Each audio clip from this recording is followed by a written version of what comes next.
مانگتے ہیں اے ظالموں، میں تمہارے رسول کا نواسا حسین ہوں۔ آج 10 محرم کے دن دنیاوی دولت کے لیے میرے عزیز و اقارب کو شہید کر دیا، میرے عباس کے بازو کاٹ لیے، میرے علی اکبر جو شبیہ رسول تھا اس کے کلیجے میں برچھی کو مار دیا، میرے 6 ماہ کے علی اصغر پہ بھی رحم نہ کیا، اس کو بھی تیر مار کے پیاسا شہید کر دیا۔ آج میں اس زمین و آسمان کے بیچ میں یہ اعلان کرتا ہوں کہ اگر اللہ مجھے 1000 زندگیاں دیتا، 1000 اکبر دیتا، 1000 اصغر دیتا، تو میں سب اللہ کے دین پہ قربان کر دیتا، اور میرے خون کا ذرہ ذرہ اللہ کے دین کی گواہی دیتا رہتا۔ تاریخ نے لکھا فوج یزید سب زور زور سے ہنس رہی ہے، امام حسین کی خطبے کا مذاق اڑا رہی ہے۔ اتنے میں عمر بن سعد کہتا ہے حسین سے فردن فردن نہ لڑو کیونکہ یہ علی کا شیر ہے، اور میں نے حسین کی جنگ دیکھی ہوئی ہے،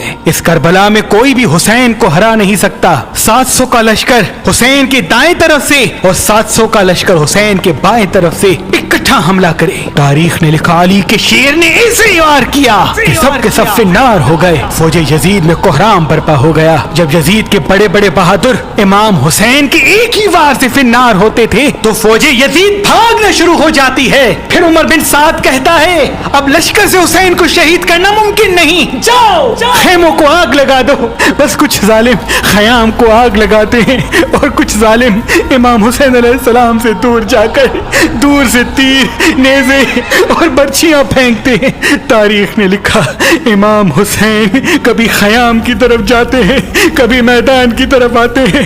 پھر عمر بن سعد کہتا ہے جس کے ہاتھ میں جو جو چیز ہے وہ حسین کو مار دے، جس کے پاس نیزے تھے اس نے نیزے مارے، جس کے پاس تلواریں تھیں وہ دور سے تلواریں مارتا رہا، جس کے پاس تیر تھے وہ امام حسین کا نشانہ لے کے تیر مارتا رہا۔ تاریخ نے لکھا جس کے پاس مارنے کے لیے کچھ نہ تھا وہ کربلا کی گرم زمین سے پتھر اٹھاتا اور امام حسین کو مارتا۔ امام حسین علیہ السلام آسمان کو دیکھ کے کہتے ہیں اے اللہ اس 3 دن کے پیاسے رسول اللہ کے نواسے کی جنگ دیکھ۔ اتنے میں آواز غیب آتی ہے اے حسین تیرا اللہ تجھ سے راضی ہو گیا۔ مولا حسین ذوالفقار کو روک دیتے ہیں اور ظالم مسلسل امام حسین کو نیزے اور تیر مارتے رہتے ہیں۔ اتنی دیر میں ایک ظالم امام حسین علیہ السلام کو پیٹھ میں ایسا نیزہ مارتا ہے کہ آپ گھوڑے کی زین سے زمین پہ آ جاتے ہیں۔ تاریخ نے لکھا امام حسین کے جسم پر اتنے تیر تھے کہ امام حسین نہ گھوڑے کی زین پہ تھے نہ زمین پہ تھے۔ فوج یزید میں خوشی کا ماحول برپا ہو جاتا ہے، سب زور زور سے کہتے ہیں کہ ہم نے نواسہ رسول کو شہید کر دیا۔ اتنے میں شمر کہے دیکھ کیا رہے ہو، جاؤ حسین کا سر کاٹو۔ جو جو امام حسین کے قریب جاتا تو امام حسین کی آنکھوں میں ان کو رسول اللہ کا چہرہ نظر آتا اور وہ رو کے واپس آ جاتا۔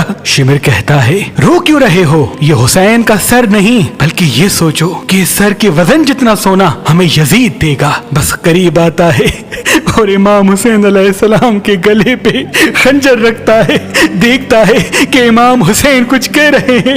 جب سننے کی کوشش کرتا ہے تو امام حسین کہہ رہے تھے اے اللہ تیرے اسلام کے لیے میں نے اپنا سب کچھ قربان کر دیا۔ شمر ہنستا ہنستا امام حسین کی گردن کو کاٹتا ہے اور امام حسین کے سر سے امامہ اتار کے امام حسین کے بالوں سے پکڑ کر امام حسین کے سر کو نیزے پہ سوار کرتا ہے۔ فوج یزید جھومتی جاتی ہے، اہل بیت کے خیام جل رہے تھے، آل رسول زمین پہ بیٹھ کے رو رہی تھی۔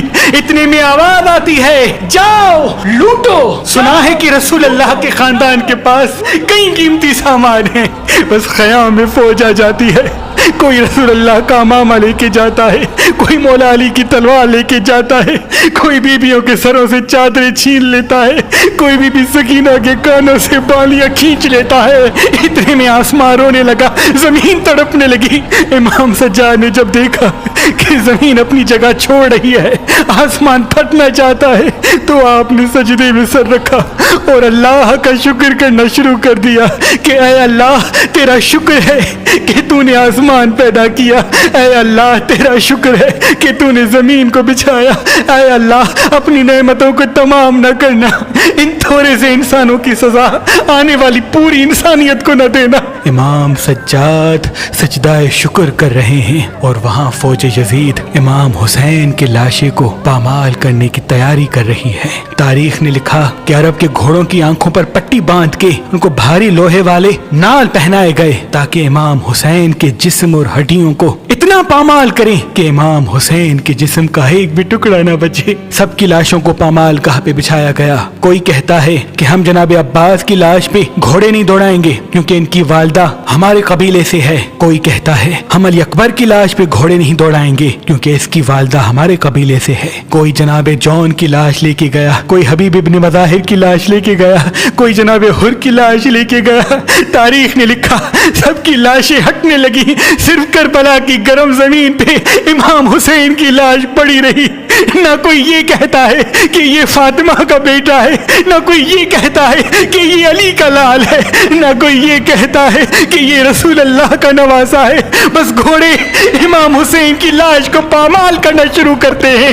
تاریخ نے لکھا گھوڑوں کو اس طرح سے دوڑایا گیا کہ امام حسین کی پسلیاں ٹوٹنے لگی، امام حسین کا سینہ اور پشت ایک ساتھ ہو گئے، امام حسین کی ہڈیاں اور گوشت زمین کربلا پہ بکھرنے لگا۔ اتنے میں ایک شیر آتا ہے، وہ سپاہی شیر کی آواز سن کے بھاگ جاتے ہیں۔ بس امام حسین کی لاش کو پامال کرنے کے بعد فوج یزید جشن منا رہی تھی اور آل رسول جلے ہوئے خیام کی راکھ پر زاروں قطار رو رہی تھی۔ بی بی زینب کبھی عباس کو یاد کر کے روتی ہے، کبھی اکبر کو یاد کر کے روتی ہے، کبھی معصوم علی اصغر کو یاد کر کے روتی ہے، تو کبھی دور سے اپنے بھائی کے جسم کے ٹکڑوں کو دیکھ کے اپنے نانا رسول اللہ کو کہتی ہے یا رسول اللہ آپ کی امت نے اس حسین کے جسم کو پامال کر دیا جس کو آپ کندھوں پہ اٹھا کے کہتے تھے کہ یہ جنت کا سردار ہے، یہ مجھ سے ہے میں اس سے ہوں، یہ مجھ سے ہے میں اس سے ہوں، یہ مجھ سے